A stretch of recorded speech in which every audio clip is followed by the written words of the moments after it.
Yeah, sure. Yeah. Perfect. Yeah. Hello, everyone. Okay. Everyone knows my name, Julius Donkor. Um, so today we're going to be looking at troubleshooting some noise interference on EGM for pacemakers and ICDs. What I've found really useful was this Boston presentation EDF, PDF, sorry, from the Boston Educare. I found it really useful when I was studying for my IBHRE, and I thought, just like AJ was saying in introduction in earlier, that it's a universal thing, having noise interference for noise interference on EGM is something that everybody will come across in their pacing clinic rooms. So it is important to be able to know how the device actually discriminates noise for ICDs, those with ICDs, and prevent inappropriate therapy. Or if somebody's pacemaker dependent, for instance, the device has got like an algorithm that switches to maybe noise reversion to prevent cardiac output, ceasing and going, to reduce cardiac output so that they will basically go into hemodynamic collapse. So noise reversion prevents that from happening. So we're going to be going over this. I've just picked a few examples, and I'm pretty sure Jared and AJ will be able to jump in, or anyone else to jump in, because I issued the presentation out earlier in the week so that people will have a chance to go over it, and we can just basically talk about it. So I'm not going to go through the sensing and the sensing circuit, device pacing and sensing circuit. This is something that you can do in your own time. So just if you have any questions, you can reach out to either myself, AJ, or Jared, and we're more than happy to talk about it. So I thought we would basically go over noise. So noise comes in different forms for devices. So you can get physiological interference, basically, which we all come across, far-field noise. So for instance, your right ventricular lead will be seen, if you have a dual chamber system, will be seen by the atrial lead. So that's far-field, that's interference on it. And usually devices have ways of ignoring that, even if they see it. So for instance, Medtronic will have partial plus, or you can even decrease the atrial lead sensitivity and so forth. Skeletal muscle signals as well is one that can come across from a physiological point of view.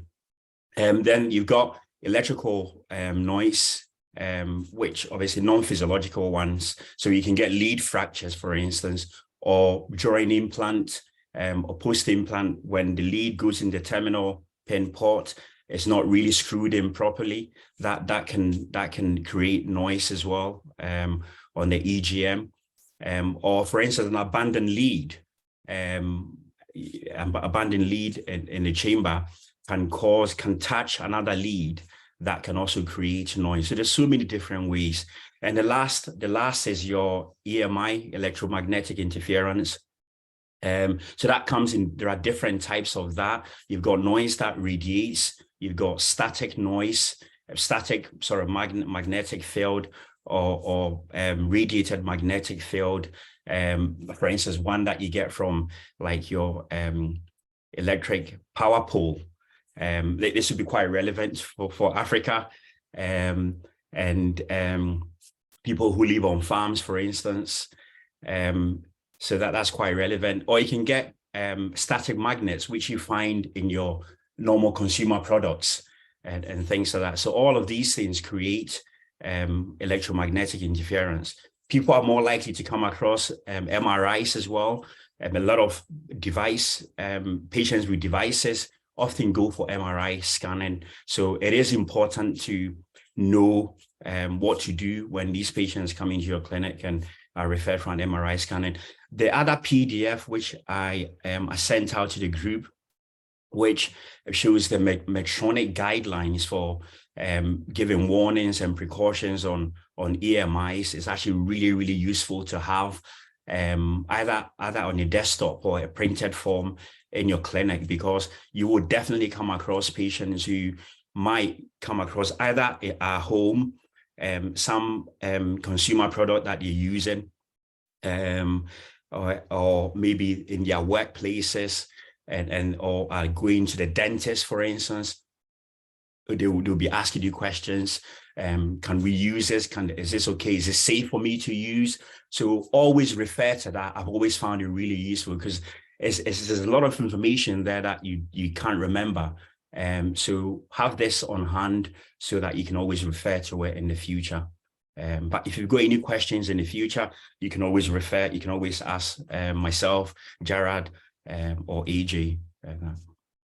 I like this Boston Educare presentation, because at the end of this, it does actually really summarize it really well. Whenever you see an interference, to consider, when did it happen?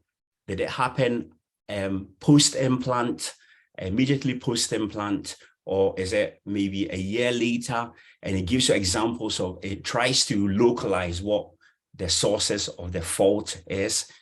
So it's really, really good to always refer to this. As I said, this was really useful for me when I was doing my IBHRE.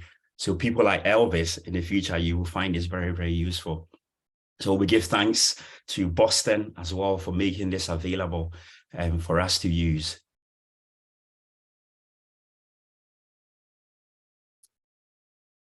Really quick, one thing I'd like to add there, as Julius pointed out, noise can be very impactful with devices, and you may ask, why does this matter? Well, in pacemakers, noise, any kind of electrical interference, can be interpreted as an intrinsic cardiac activity. So in a pacemaker, that could lead the device to withhold pacing, thinking that something is going on in the heart. And during that time, if a patient is dependent, they're without any kind of pacing support, which can be very dangerous. It can be life-threatening, and it depends on the kind of circumstance and the kind of noise. In defibrillators, same thing. It can cause pacemaker inhibition on the defibrillator itself. It can also cause the defibrillator portion, or the tachytherapy portion, to misinterpret what could be nothing to be a VF, and the patient could receive multiple shocks. So there's been issues with leads who've deteriorated over time, and patients have received 20, 30 shocks for something that they shouldn't have, which can be not only physically traumatic, but mentally traumatic as well. So these are the things you need to look out for when you're following up with your patients. What could be causing the noise?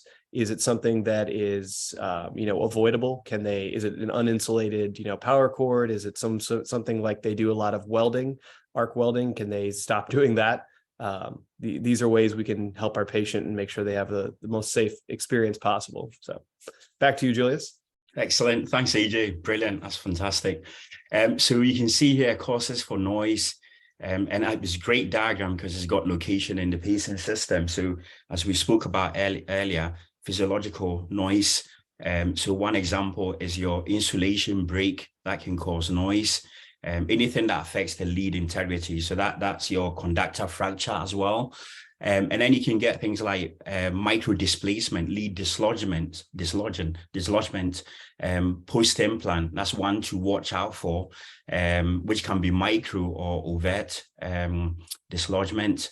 Loose set screw, again, that can create noise as well. Sometimes loose set screw can have air in there. That can also, later on, we can see on the EGM, if we're not able to go through this, by the way, you should do this in your own time. But later on, you can see there are particular patterns, even with were air trapped in the pacing, and the loose set screw, if it's unscrewed and air trapped in, it can cause a particular pattern on the EGM, and that. So these are all things to watch out for. So let's go to the next screen. This is exactly we'll go over this again at the end. It tells you that hours to days. So if there are issues, what to watch out for: leads reversed in the header block, loose set screw, watch out for that interference. It's got dislodgements as well, whether that is micro displacement or overt displacement. It's a days to weeks, from hours to days to week. And then from months to years, you're looking at insulation or lead fracture. So these are all the physiological noises that you can get with creating lead noise on your EGM. So we're not going to, you've got some exhaustive like EGMs here. We're not going to be able to go through all the different potential sources of noise. So you can see what a set screw the plug is. This is what it looks like. And if it's not, you can see some spaces there. There shouldn't be, and there shouldn't be spaces in the seal plug that potentially could draw in fluid or air into the system. And as you can see a good example here, seal plug leaking, and you can see like a small, you can see that Boston I've written down there, a small amplitude noise on the shock channel with noise on the RE channel. So you've got your atrial channel and you've got your ventricular channel in the middle. I wish, can you see my pointer there? Yeah. So yes, we can. Oh, thanks, AJ. So you've got your atrial channel there with a noise, small amplitude noise, high frequency noise, and then you've got your ventricular channel there, and then the shock channel. So so this is the far field channel here, and the noise is happening simultaneously with, on the atrial channel, is happening simultaneously with the shock coil channel or far field channel. So there's something happening between the connection between the atrial connection, atrial lead, atrial EGM, and the shock channel, but shock channel, but not on the RV EGM. So it's making you think that maybe the far field, there's a connection between the atrial and the can, and there's no connection between there's no connection between, so the RV channel, that's the near field, and the atrial channel probably they've not said it here, probably could be a unipolar one connected to the can, which the far field is. So you can see that there's a seal plug leaking to it. So so this sort of noise is reproducible with an arm movement, and you should be able to get it on your EGM there. Incidentally, you should be able to also get this on your on the unipolar, on your RA channel. If the RA is connected, the configuration is from tip to can, which is unipolar. If you move your arm like that, it's also very vulnerable to noise. You can see that on the EGM, which the shock channel or the far field also normally is connected to that on the unipolar. So which is always good. It's almost like your surface ECG. So this example here is your seal plug leaking. So you can see a small amplitude noise on the shock channel coinciding with the RE channel, and you can normally do your arm movement, which is reproducible. So that suggests like a unipolar connection there as well. But there's a seal plug leaking. It's a connection is not really, there's a plug is leaking. There's not really, there's an air in there. So you get the noise, not on the bipolar channel, but you get on the unipolar channel on that. Yeah, you can also, as it says, you can also get this on an insulation damage near the can. So that's a good example to go with. And it's got loads of examples of seal plug leaking. This is it's quite difficult actually to try and isolate it as a seal plug, because it does overlap with a lot of things, a lot of potential things that can go wrong. So we can see a good example there. One thing, Julius, you mentioned too, is insulation near the can. So what you can see a lot of times, especially if you have a lot of excess lead in the pocket, is you can have lead to lead abrasion, where the leads wear on each other or wear against the can over time. Some cans have a special seal on the back of it to kind of reduce the risk, a special coating to reduce the risk of having this can to lead abrasion, but it still happens. Also things to look out for during gen changes as well. So when you're cutting down to the leads, if you're not careful, you can cause insulation breach as well, which can cause noise. So always be careful with those gen changes. There's opportunities to use suture sleeves or repair kits if need be to repair the lead if there is any kind of damage done. Thank you, AJ. Thanks for that. That was really good. So there are numerous examples on the EGM of different types of like noise that you can get. It's a diaphragmatic myopotential noise, like you can see on this EGM here. There's another one, that one is a pectoral myopotential. So you can clearly see this is it. I think I was speaking about this as well to the seal plug leaking. So pectoral noise. So the atrial lead is probably unipolar configuration, and the ventricular one is bipolar.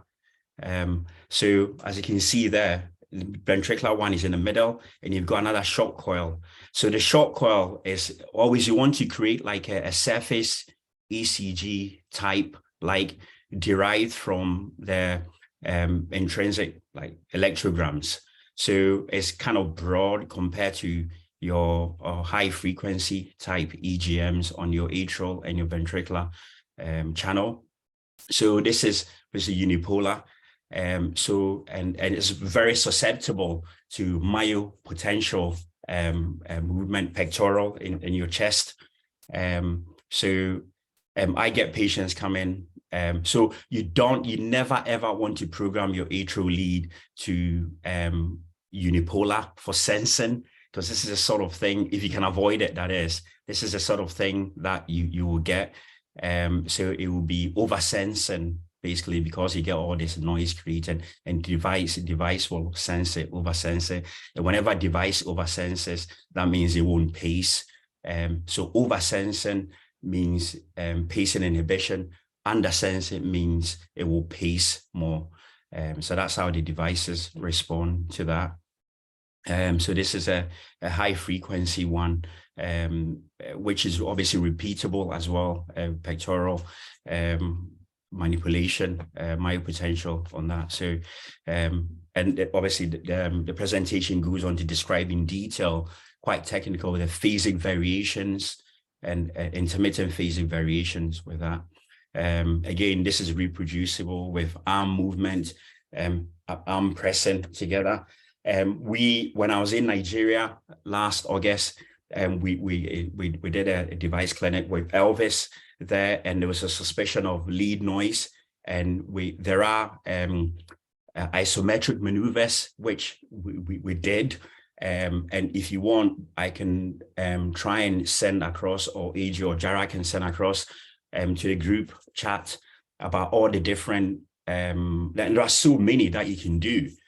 All the different types of maneuvering tests, which will help you to be able to diagnose whether there's a lead fracture, for instance, going on, or something is going on. So reproduce the noise. Sometimes it's really, really difficult to tell, because the lead impedance is fine, everything else looks fine, but the patient might be doing something in a particular position, and that causes the lead to the lead conductor to the thread, one particular conductor thread to maybe slightly going.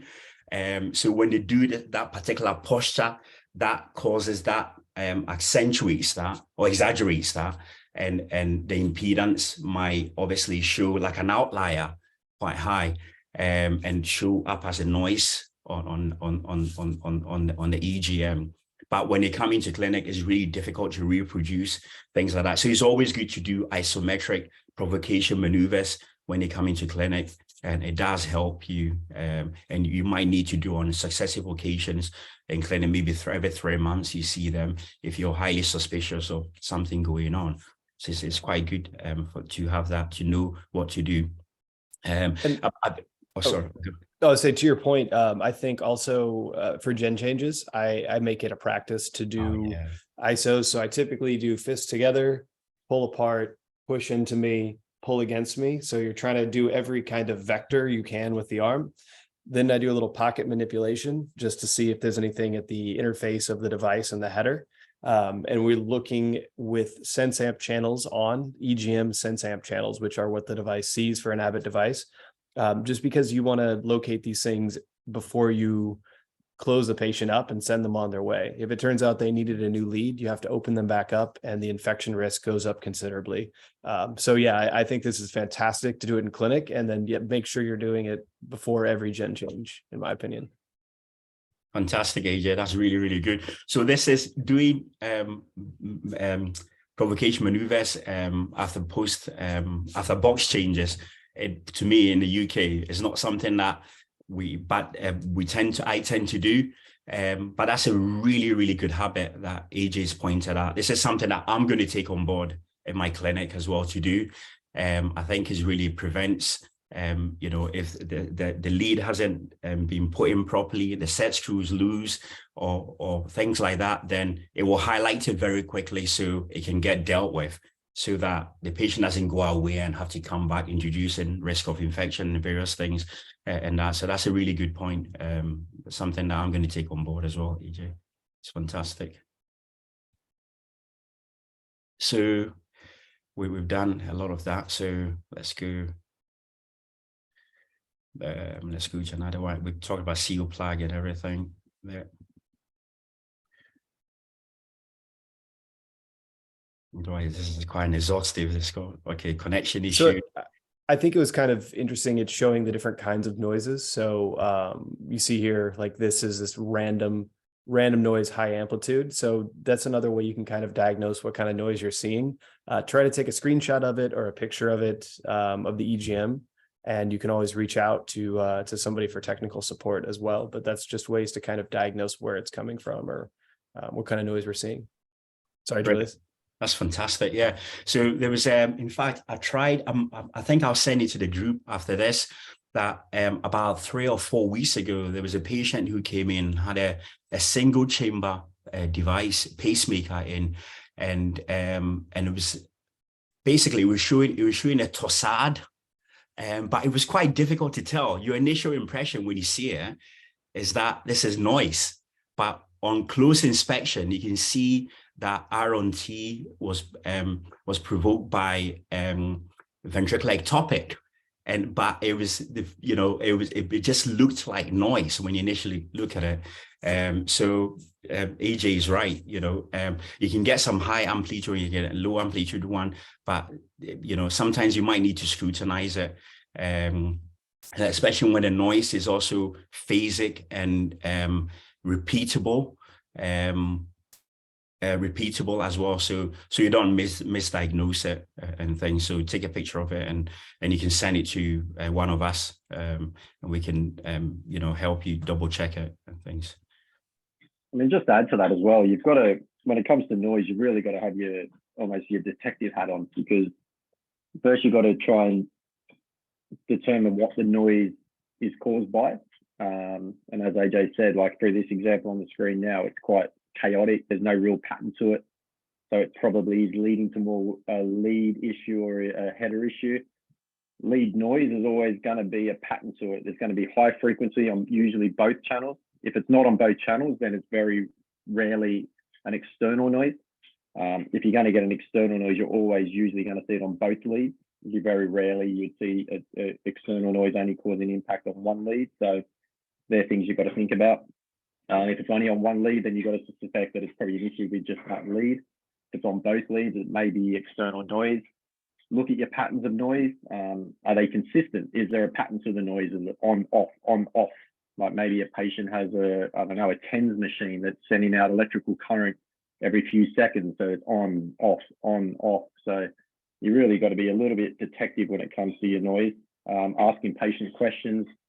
Are they getting their symptoms maybe when they're at the gym doing myopotentials, doing pec work or push-ups, or maybe when they're brushing their teeth, or maybe when they're at the physio doing TENS machines or at the dentist. So you really, you've got to be very open-minded, I think, when it comes to the noise as well. Brilliant. Fantastic, Jared. That's absolutely spot on. Yeah, there's a lot of detective work with noise. We've had a few patients come in and like he sleeps on an electric blanket, you know, and he sleeps on it for half an hour during the cold winter times, which is a problem we don't have in Africa. But he sleeps on an electric blanket, and he had an ICD, and you know, and it created a noise on both EGMs. And so we're trying to work out what it is. Sometimes it's quite difficult to pinpoint exactly, and the patient isn't somebody who you know, is quite elderly. You know, when you ask them questions, they can't really answer. So it took a long time asking their carer questions, what they do, their pattern, the daily pattern and things like that, before you can actually sort of pinpoint down to what the issue is. And then we asked them to switch off the switch it off, and basically the noise had disappeared. And that, so yeah, things like that. Some people have a warm jacket as well, which they put on, and we've come across that in the UK. And I didn't know that you can have a jacket that warms it. It's an electric, like an electric blanket, but it's an electric shirt or jacket that you put on that warms you up. And we're thinking, what's that noise? Where's that coming from?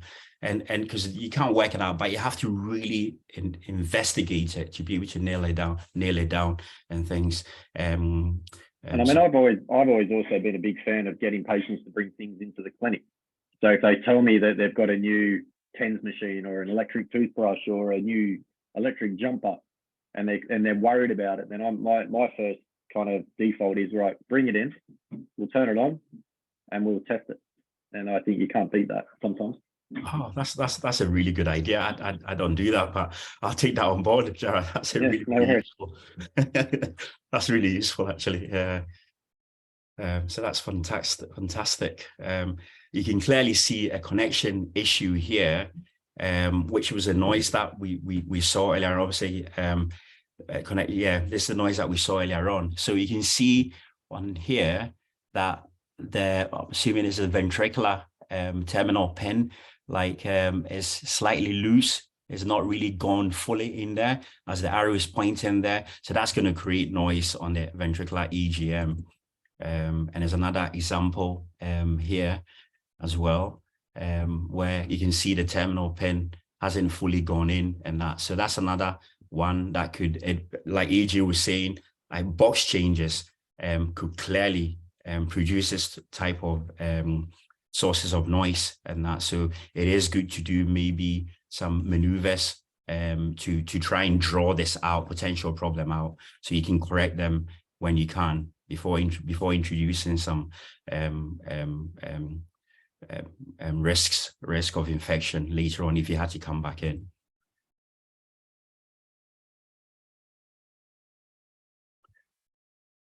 So yeah, this noise here is on the RV shock lead. So that also, like Gerard was saying, if there's an electrical source of noise coming interfering with the pacemaker, then you tend to get noise on both channels, on all channels. If there's a noise coming on an isolated EGM, then that usually indicates maybe there's a fracture or a conductor issue. And if this one is coming up as a shock lead, then maybe RV.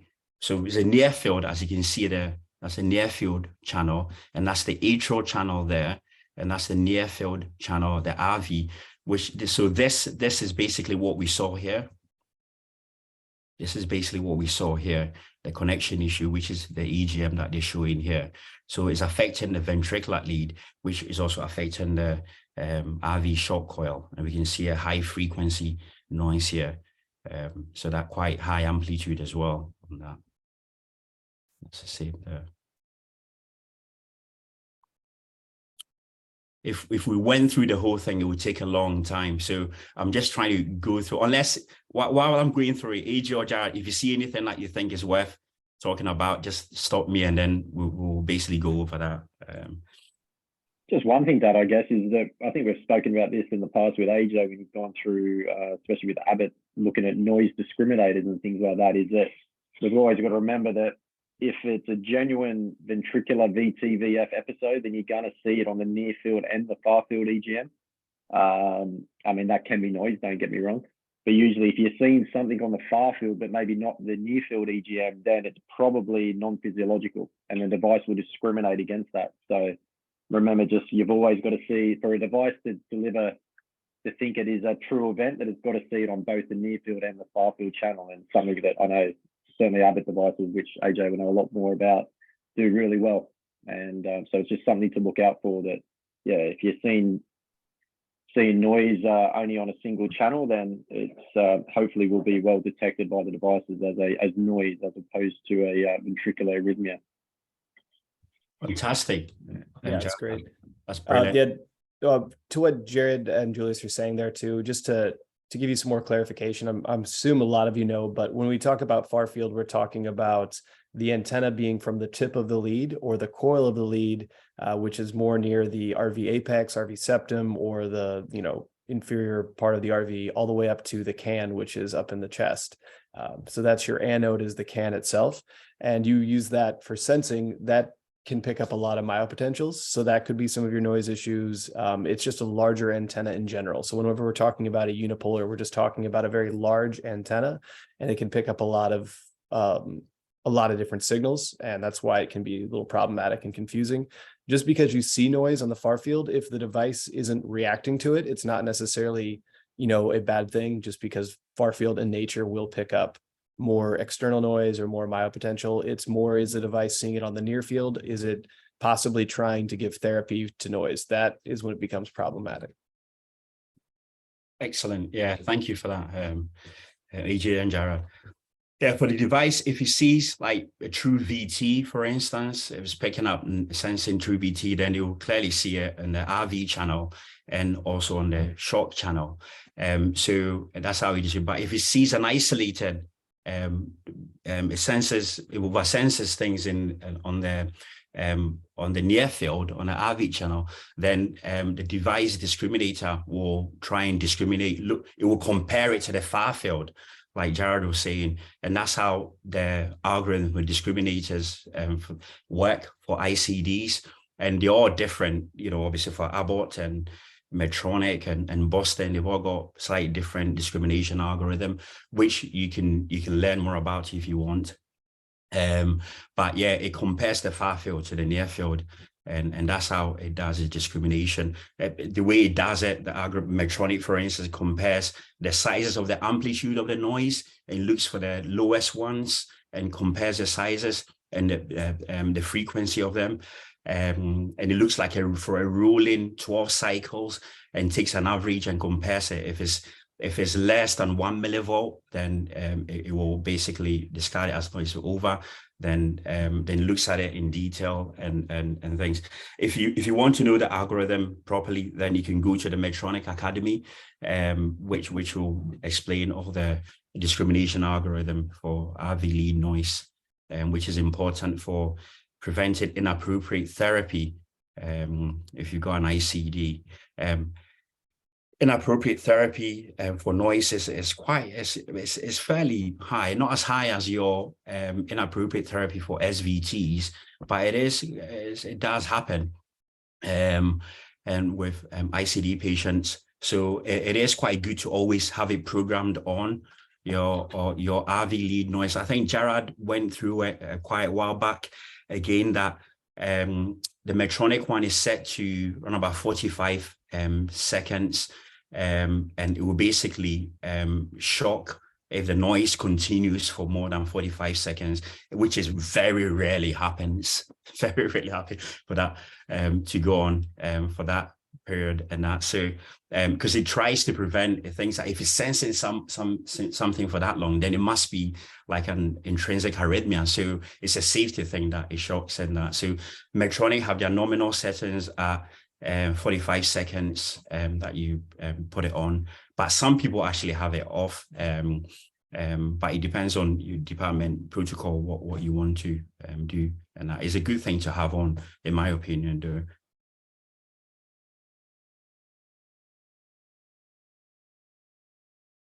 I'm going through it. If anybody has anything, I've actually seen this before, where the DF1 shock lead has been put, like a SVC is being put in, like an RV DF1 RV is being put into the SVC, and you get this really odd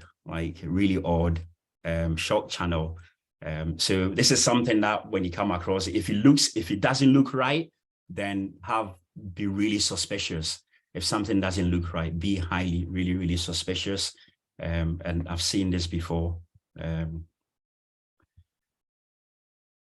Yeah, it looks like if you looked at that actual EGM, it's picking up the atrial signal quite a bit more. So you can see it corresponds with the atrial sensed event on the far field channel. And then it's also picking up the RV event as well, but it's a smaller amplitude because the SVC coil is sitting up near the atrium or SVC. So that's why you're getting a lot more atrial activity, just to clarify what you're seeing in there. Yeah, fantastic, AJ. That's good.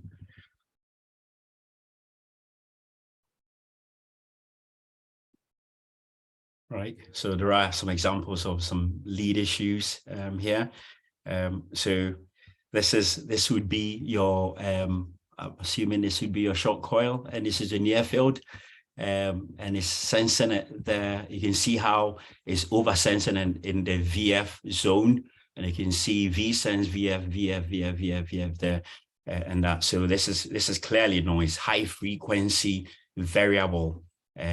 Like amplitude, variable amplitude there, very high amplitude, and very intermittent, and that. So this is probably a conductor, they've said a conductor fracture there. So this is typical of a conductor fracture, where you see very high, like variable amplitude, and very high frequency as well, and it's quite like unpredictable on the EGM. It's just quite sporadic and things. So this is something that you should highly be suspicious of a conductor fracture, lead fracture.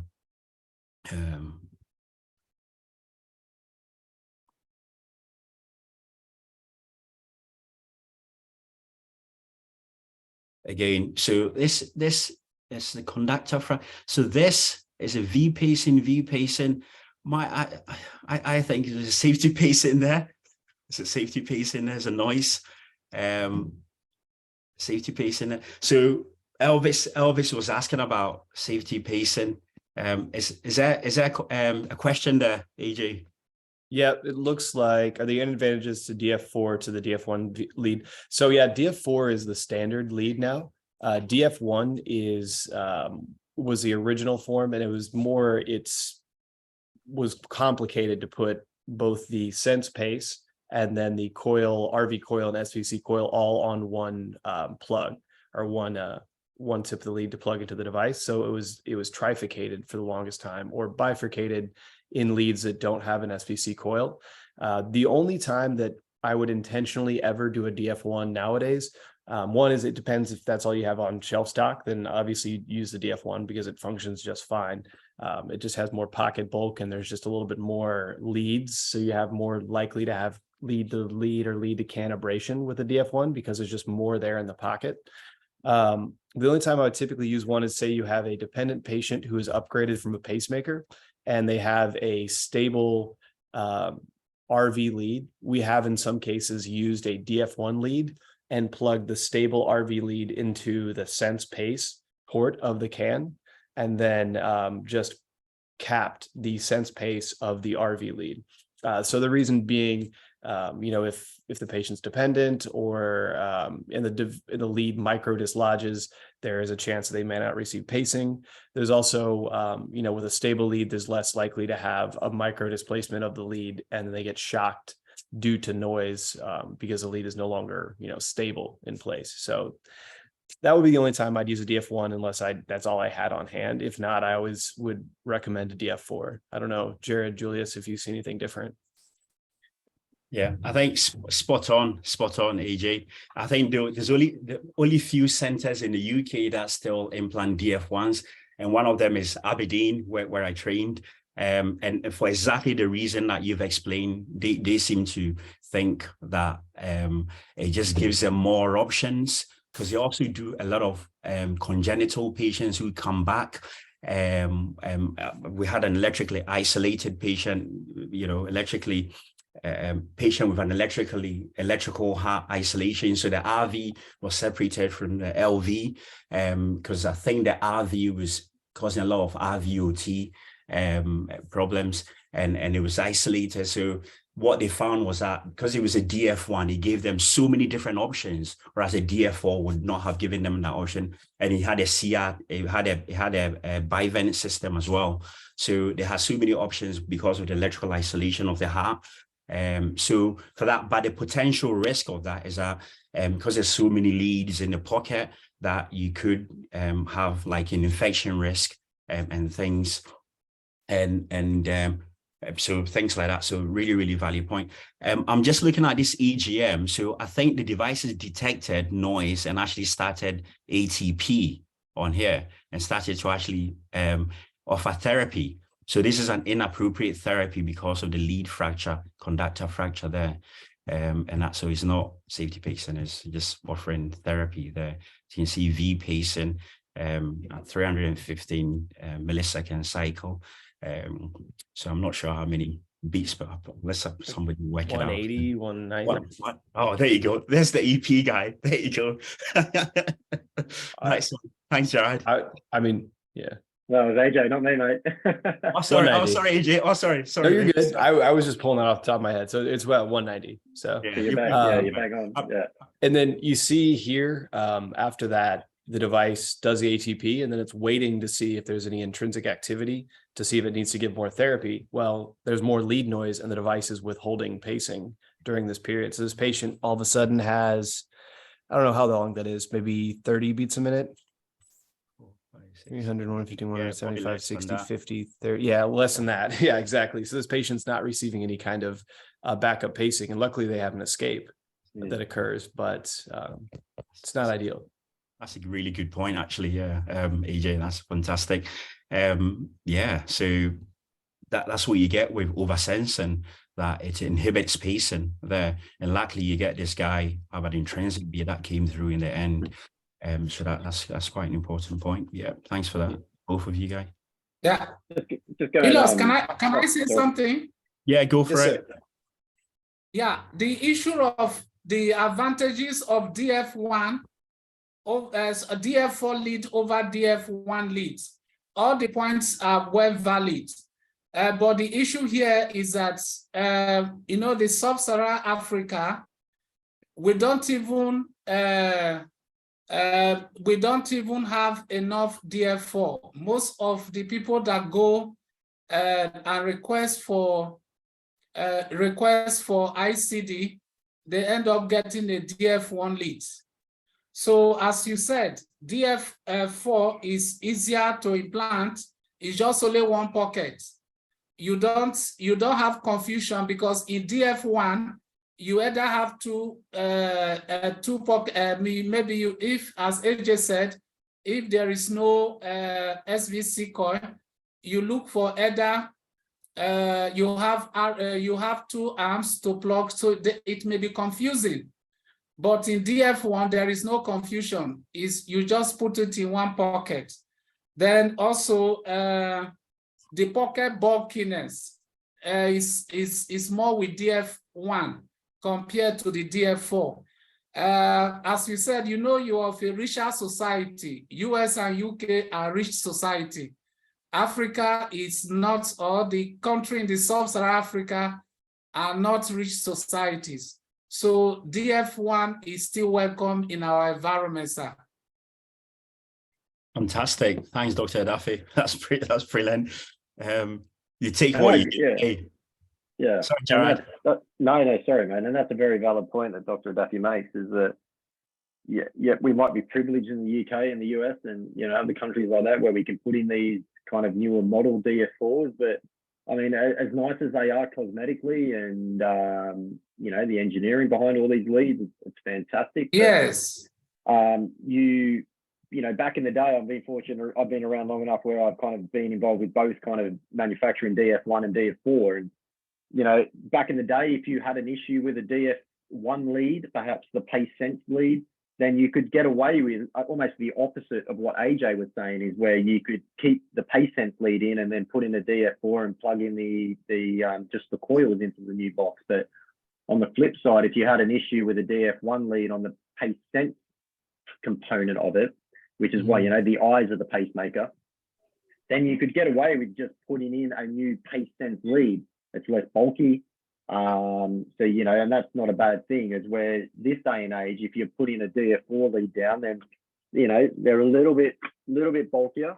So if you can't extract the DF4 lead, then you're going to end up with maybe 2 DF4 leads in, which is even bulkier. So, there's this balance that you've got to kind of come up with. And, and there's arguments to both.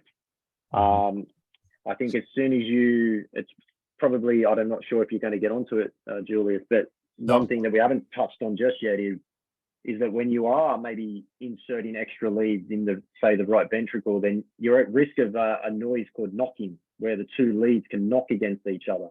I haven't seen it a lot, but I've certainly seen it once or twice, where you might have to put in 2 leads in the ventricle, and one of the leads is defunct, not working, but it may knock against the other lead and cause inappropriate noise. So again, it's just another thing to deal with. So yeah, in my opinion, there's pros and cons to both. But you just got to, again, be open-minded to it all. Spot on, Jared. Actually, that is one of the reasons why they still carry on using it in Aberdeen. In fact, they won't have anyone change their mind. It's one of the few places. But having said that, I was thinking about that recently. This has been recorded. Actually, I should have said that.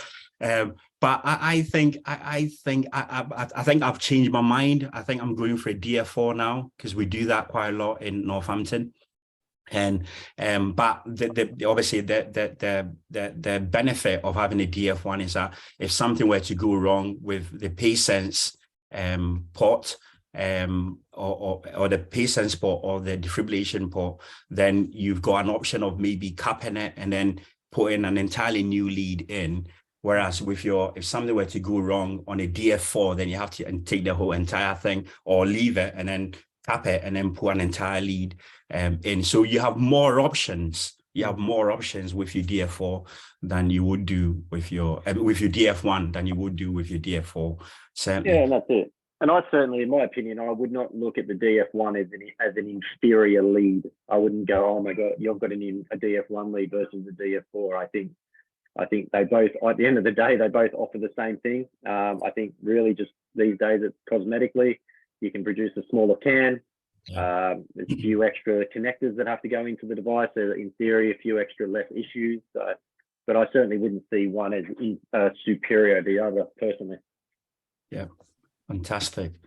Yeah, so that you were talking about abandoned lead and another lead being implanted, so that can create like a crosstalk where it will oversense, and like Jared was saying, crosstalk can obviously, when it oversenses on the actual RV lead, can obviously cause pacing inhibition or withhold tachy, or in fact inappropriately treat and oversense rhythm and end up like giving the patient inappropriate shock and that. So you can get that with an abandoned lead. Next, you can cause crosstalk with that. So that's called crosstalk as well. So I think, I'm not sure AJ Hamid, because I think, oh, sorry. Comment from Mohammed there, I think, about electrical showers. I think it was a question whether he's asking whether we've seen any inappropriate shocks through electrical showers, and I certainly have here in the UK, where a bit of a cowboy electrician hasn't plumbed in the shower properly and maybe left leaking current and things like that. So I've definitely seen a patient who's presented before who have had multiple shocks after having showers, and yeah, again, as I said before, you put your investigation hat on, you kind of work out going, right, well, there's a common theme here that every time this guy has a shower, he seems to be getting a lot of inappropriate noise. And yeah, we've certainly isolated 1 or 2 cases to poorly wired electrical showers. So I hope that helps. Did you go to the patient's home and test it out, or how did you get to the bottom? No comment. That's a really good one. Yeah, I've not seen that. Yeah. So A big thing is, not being grounded too. So yeah, as Jared pointed out, grounding is a big issue. And will you see that in, I've seen it in an implant procedure where they had an LED light to make up for lack of lighting in the room, and they didn't properly ground it, and it was causing noise in the device. So grounding's a big issue. If you're having issues, with anything in a procedure, you can try turning things off. Obviously nothing that they need to sustain their life ongoing, but anything that doesn't seem necessary, try flipping it off, and that may be your culprit. Yeah, fantastic, guys. Fantastic. So this is another good thing to look at when somebody comes in with a conductor fracture. With conductor fracture, obviously you're going to be getting a really high impedance. So look at the trend, impedance trend, and you can see here is a really good example here. The impedance normally is fluctuating between 700 ohms to 940. You get a spike there, but then from about June 2010, you get all this really high impedance, like all of a sudden abrupt, dramatic change in impedance, up and down, and that should arouse a suspicion that something definitely is wrong. And obviously the EGM might suggest that as well. And that's, so the shock impedance is fine, is within normal range, so that's good. And that's, sometimes it's always good to look at the ventricular, obviously the ventricular EGM, look at the sense and intrinsic amplitude as well. If you have the trend, if there's any sporadic like behavior patterns with that, and also look at the shock impedance as well.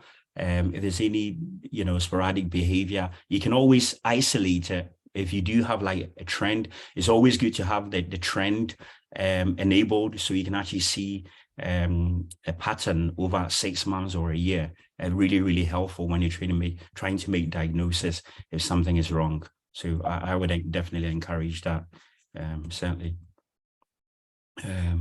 Right, I'm not sure how much time I have. I know this is quite a lot, AJ, because I know I don't know how much. It's 7 o'clock already. 7 o'clock already. Yeah. No, I think that's good. If we have any other questions, we can, feel free to reach out in the chat or reach out to us directly. I think these are fantastic. So I think you set these slides out, so please just look through it on your own. And these are some really good examples. You can see there is a conductor, looks like insulation breach. Insulation breaches, you'll see drop in impedance suddenly or over time. Conductor fractures, you'll see sudden jumps in impedance. And remember, just think of it like a hose. If there's a hole in your hose, then the water's escaping outside, so you have a drop in impedance. If your hose is kinked, then the water won't flow, so you have a higher impedance. Slow rise in impedance is an indicator of lead mineralization or things like that at the tissue interface. It could also be scar onset from MI, anything like that. So if you see slow changes in impedance, that's something else. Rises in impedance, that can indicate something other than a lead issue. Can still be a lead issue, but yeah.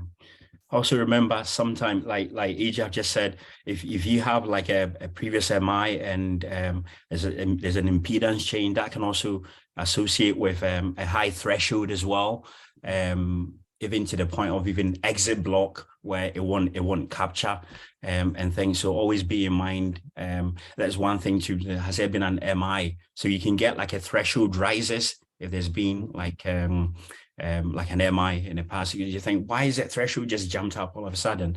Or that can also affect the impedance. There's been some previous MI that's caused some scar tissue around the area where you have a device, myocardium interface and things. Yeah, that's a really good point. Yeah. What question, can you see insulation breach on fluoroscopy? You can in this case. You can't always. And sometimes the insulation breach may be where the leads are actually touching one another, where you end up having this abrasion that you might not even see it. I've seen noise on an RV lead because the atrial insulation was breached and they were touching each other and you were getting noise on the atrial channel. It was just because the amount of insulation between the two of them was halved, essentially, because the RV lead still had integrity, but the RA didn't. So Usually, if you see noise on the lead, that is the culprit, but it's not always the case. Like I said, if there's damage to the pocket, the lead in the pocket, there's opportunities to repair that lead with a lead repair kit, or use a suture sleeve and try to repair the lead in the procedure itself without having to replace it if you can. We had, looks like Dr. Jellian said he wanted to pass on his regards to the Northampton folks, Dominic Cox, David Springs, and Patrick Davies. So if you talk to them, Julius, please give them a shout out. Brilliant. I will. I definitely will. Yeah. Perfect. I think, sorry, I was just going to, yeah, go on. I was going to say, I think right at the end here is, so like obviously EMI, electrocautery, during procedure, peri-procedure, things like this is a type of typical pattern that you see, and you see it on all channels. That's a really, really good one. I think AJ went through a while ago about electrocautery. What if you can't contact, if the patient is dependent, then obviously you need to place a magnet on or put the device in a synchronous pacing. He went over that a while ago. So this is MRI. This is what MRI looks like on an EGM. Look at this, and it's a high frequency, and it's modulated. So it's quite continuous signal, periodic, and this is certainly what it looks like for MRI signal. TENS, Jared mentioned about TENS. This is what TENS look like. This actually does look like that. I've seen it a few times. And when people do use it, so this is what it looks like. That's a high frequency, low and constant amplitude, which is quite common. A lot of people do use TENS machines at home and things. So this is anti-surveillance monitoring system, anti-theft detection system, which we have a lot. I think nowadays in most supermarkets. So this is what it can do. I always tell patients not to stand underneath it and have a chit chat with a security guard. Just walk through it as you would do normally. And so that has the potential source of EMI interference as well. And there's so many telemetry, so many motorbike. This is what a motorbike engine looks like. So you might come across this. And so this is always refer. So this is yours. This is from Boston Educare. So keep that in your clinics and always refer back to this. If you've got a patient who is showing some of this EGM, potential EMI oversensing, so you can pinpoint to where exactly what it is. And like Jared was saying, there's a lot of investigation. You really need to ask them a lot of questions and things. So it's really important to refer back to this. It's a 50 hertz main frequency. This is what it looks like. An EGM. The power line. This is what a power line looks like as well. So this is something that you could easily see in Nigeria as well, or anywhere in Africa. So I like this summary here. It says noise checker, physiological or non-physiological. So think about time of implant, where it is in the pacing system, amplitude of frequency. Is it high amplitude, low frequency, high frequency, low amplitude? Is it intermittent or is it repeatable? Continuous. Lead fractures, it's quite sporadic, like high amplitude. That's typical of lead fracture and things like that. So typically, if you get somebody, if you suspect it, you can't also go for an X-ray. There was a Medtronic device actually, which the conductor coil become externalized, and the impedance doesn't actually show that. It's quite, you might get like a sporadic hike in the impedance, but any other time when you do the impedance measurement, it's fine. But that is only revealed when you do, you can say X-ray, or even you do an angiogram. Sometimes you might have to do an angiogram, because the conductor might actually, if it comes out from the insulation body, it will be revealed more in an angiogram. And that, so don't forget that you can also use an angiogram sometimes to help if you think there's some kind of fault with the lead it might help. It might help, but your typical, we do X-ray, do all the isometric provocation measurements, and things to try and delineate where the fault is and things. So I think that's really it. Yeah. So sorry to cut you off, just because we only have about 20 minutes left. Maybe jump over to the LV lead talk, and then we can just save the quiz for next week, if that works for everybody. Yeah, that's fine. Yeah, that is fine. Okay, but perfect. That is fine. I have a question, Julius and AJ. The question is this: the case we had today is a 92-year-old man who had a complete heart block, symptomatic. The heart rate falls between 25 to 30. And the same patient also had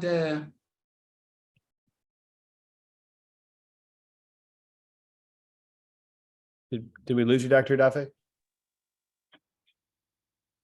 think we have. Yeah. Can you hear me? We got you back. So yeah, so he had an advanced left breast CA.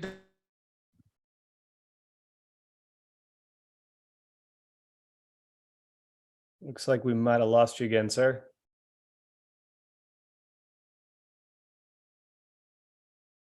So in the meantime, while we wait for Dr. Duffy to get back, I wanted to thank Julius. That was a fantastic presentation. We really appreciate you going through that with us.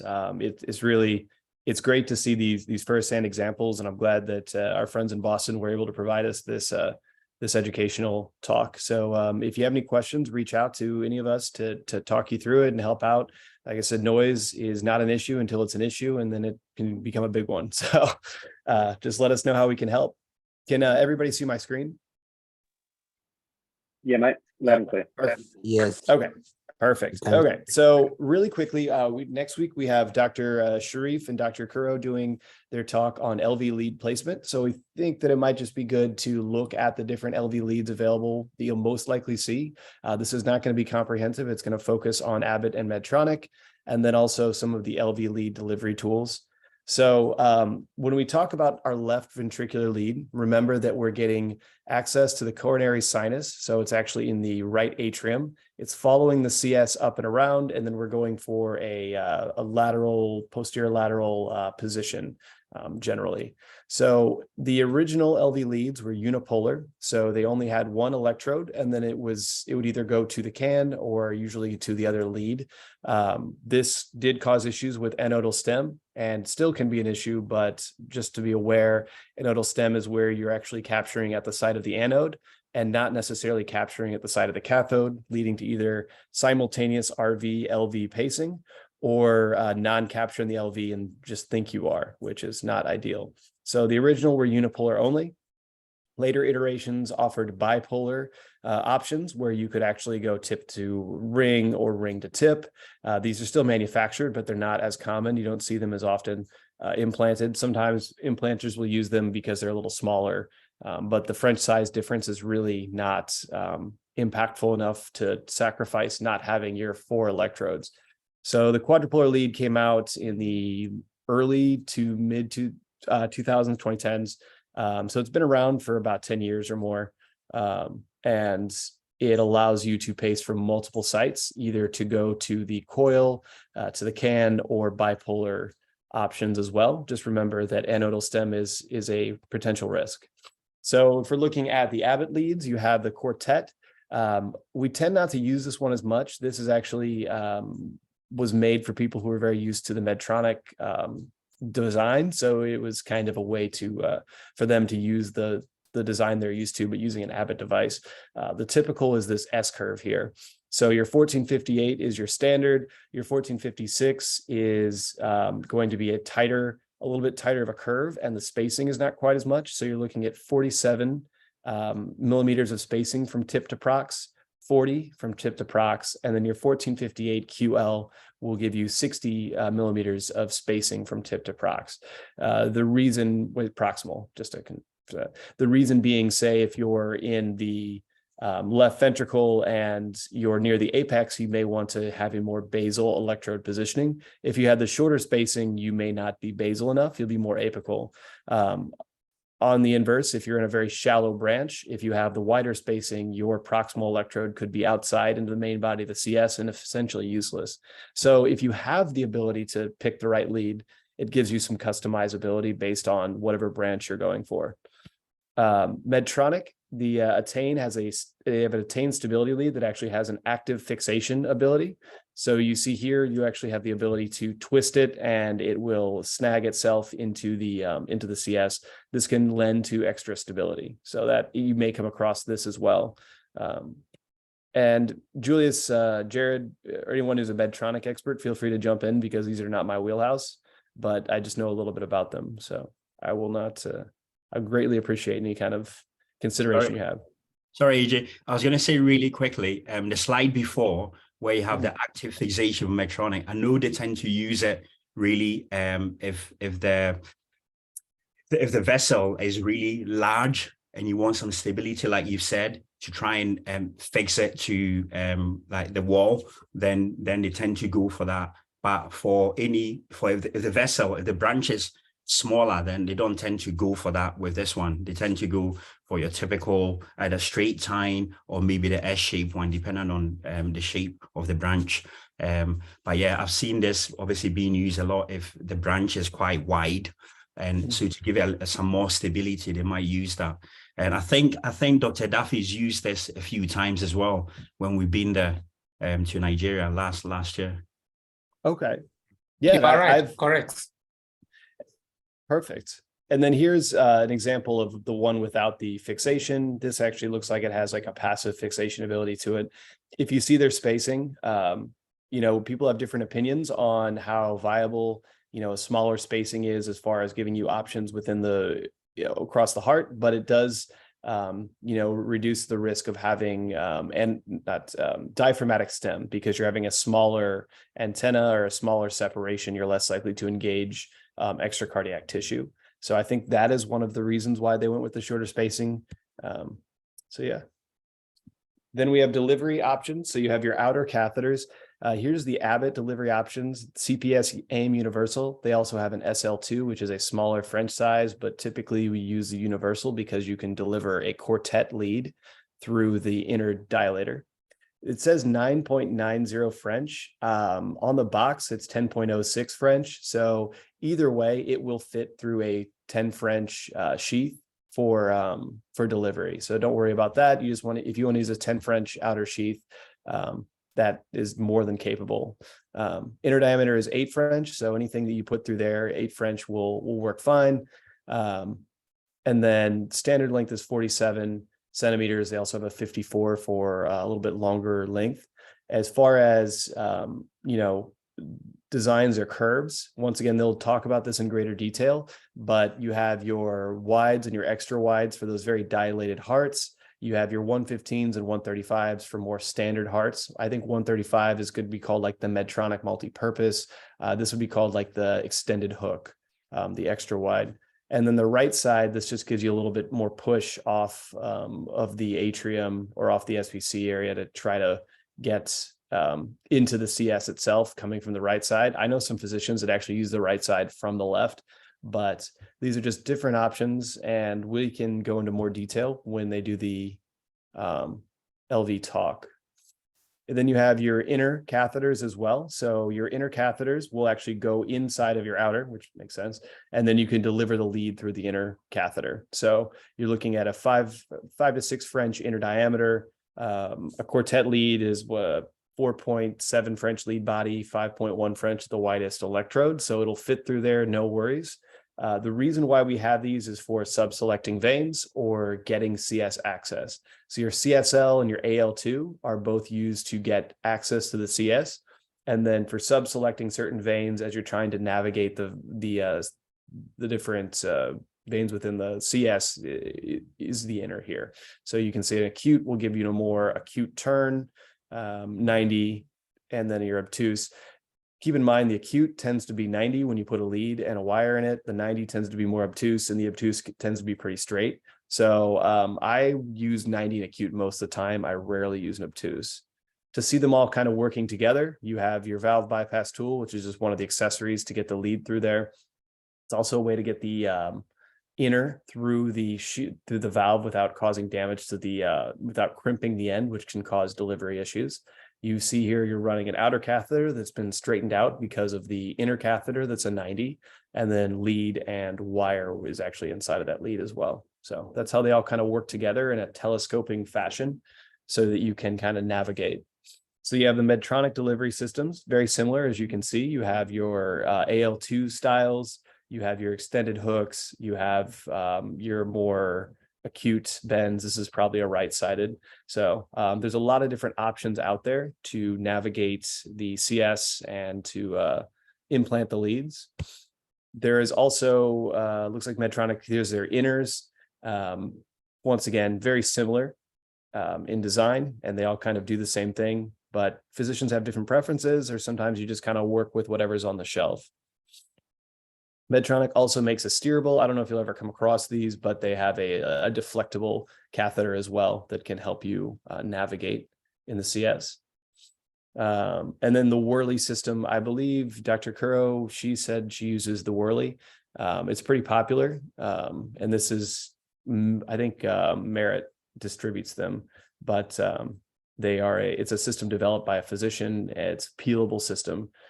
So there's slitables and there's peelables. Anytime you deliver an LV lead, you're going to need to get that sheath out of the body or the catheter out of the body. So you're going to either have to slit it or peel it. It's not going to be like the solid sheaths that you use for groin access and coronary. Worley inner catheters, that's their vein selectors that they have available. And once again, we can do a deeper talk here just for time. I want to make sure we cover all of this. Occlusion balloons. So anytime that you're shooting dye, you'll need to, or you don't need to, but if you want to really see the CS and see it light up, you may occlude the CS with the balloon, shoot dye, kind of like what you do in the cath lab, but we're looking at the venous structures as well. You can honestly see a lot of like backfill and kind of see where your target branches are going to be. Finally, there are different wires available. So you have like an 014 whisper wire that goes inside the lead. 035 wires will not fit inside the lead, but they're good, or 038s are good for just trying to get it into a branch of the CS or get it in the CS itself, and then telescope your inner and outer catheters over it. Terumo glide wires are not going to be the metal. They're like a polyurethane jacketed wire. They work very well also. And then finally, you can use different EP catheters. So CSL is very common. We use at Mass General Hospital. There's a lot of options with that. There's also a live wire, which is a deflectable. Once again, I'm not sure how often you get to have your hands on these, but they're all options to try to get inside the CS itself. The benefit of using an EP catheter is they're a little more stiff than your wires. So you may be able to get it where it needs to go, load your delivery sheaths over it, pull the EP catheter out, and go in with the lead, which is all different techniques that will be covered on the future talk. Finally, you have your slitters. This is the Abbott's universal slitter. There's a new one coming out that has a little bit different design, but it's going to be pretty similar to this. You'll actually lock the lead into the plastic channel and put your thumb over it to cover it up. And then angle is very important. You want to make sure that this line here lines up with the catheter itself, with the valve itself. So we usually just kind of work our way past the valve very slowly, wedging it back and forth until we get to about here. And then it's one solid slitting motion. Same thing with the Medtronics. This is their different adjustable slitters that they have. They're universal and they're adjustable. Just remember when you're slitting, just to keep going. If you stop and pause and take a look, the lead can become unseated, it can get caught, and the whole system could pull back. So the best thing is just get your way past the valve, make sure that you're lined up, you're on plane, and then one solid motion. As you pull to slit, you want to pull like you're starting a lawnmower. You don't want to pull into your chest, because if you run out of room, you pause and then the whole thing could get caught and you got to start all over. And after a long procedure, it's exhausting. And then finally, this stuff here, I haven't had a chance to really organize it, but Julius shared it with me, but it's different resources as far as headers and other options. So we can share that with you later on. Any questions for me? I know I run through that very, very quickly, so we can go back and review anything. If you have any questions, you can also reach out directly. But anybody have anything in the chat? No, that was perfect. That was really good. I was going to say that Wally kit. Dr. Daffy has used one before. I think one. Yeah, you are right. And you really liked Very it, didn't you? nice. Yes, very nice. we had some experience with it, AJ. Very nice. Nice. Yeah. The question I was asking them before I log out, and my network logged me out, was the patient with V today is 92 years old, and he had a symptomatic complete heart block, and also had a left breast CA with metastasis to the axillary as of now. Then it may be more than that. So the issue was that the pulse rate was between 25 and 30. So the surgical team refused to take the case, insisting that until the pulse is corrected, the case will not be taken. So I had a meeting with the surgical team, and they want to do a modified radical mastectomy for the patient. So what I now ask them, okay, this is traditionally, I take the left, below the left clavicle. So now you are going to do a modified radical mastectomy. What extent? So the question is that they said no, no, they don't know the extent yet, because they would take as much of that tumor as they can go. And also they are also going to use a diectomy. So we now decided that we should take the device from the right, so that we avoid any close by contact of their procedure and the device. So that was why we went and took that device from the right. So the device has already come in, has been implanted, a dual chamber pacemaker. The patient is doing great. So with the next point is when they are going to take the mastectomy, because the mastectomy will extend the whole of that left breast, we go and extend it down into much of the subcutaneous skin above and below, and extending it into the axilla, and take much and debulk as much as possible. And also, being that the man is already 92, the surgical team and the oncology team, they are thinking that they don't want to go into chemotherapy. I left that option for them because it's the option of an oncology team. They are the expert in it, so whatever. So the question, AJ, is this. During Julius' presentation, he talked about the issue of diectomy, having the device keeping up, sensing all this. So what do you advise? What advice you think? Because we are still going to meet within the week talking about this case. What advice you think we should offer or we should add to already existing pattern of the teamwork?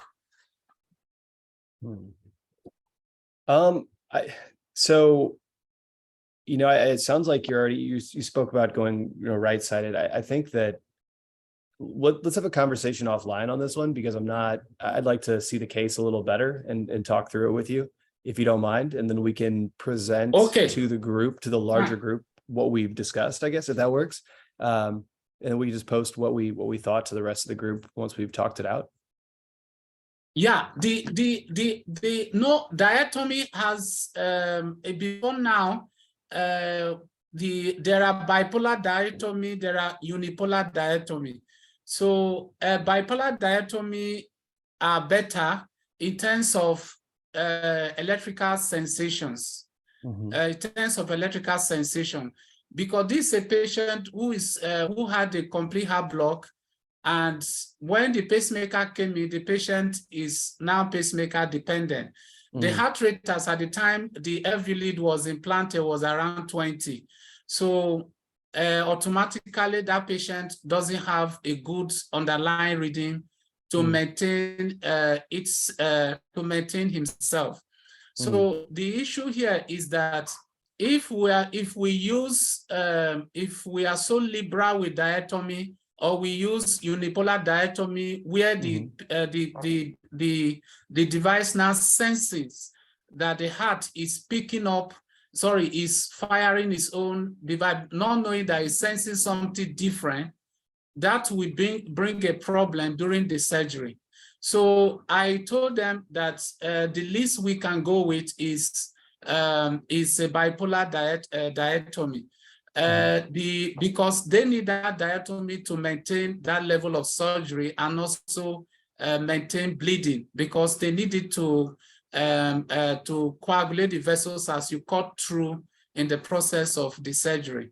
So that is one of the main issues. Then two, I also left that side because I don't, as we're discussing, even they themselves don't know the extent. Because when you are implanting a device, you implant it maybe about 2 cm below the clavicle.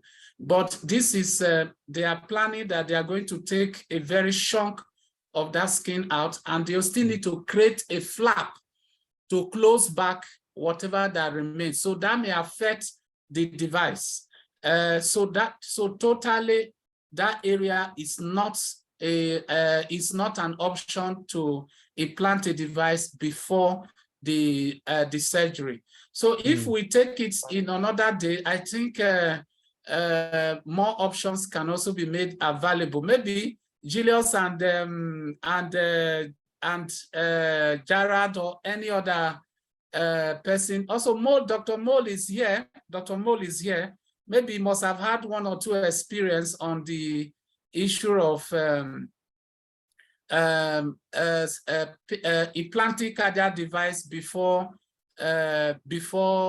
mastectomy, and what form your choice of what part to use, and why do you use that, and what do you advise the surgeon to do during because the patient will definitely be on a GA, and no surgeon will give a GA when general anesthesia when the pulse rate is around 20-25. It's once that patient comes into a GA, that patient will not definitely survive it. So that is one of the reasons for us to get the device on board. Then after the surgery, what should the cardiologist do? So these are all options that are left for the group to make very good comments so that we can have a very optimal management of this patient.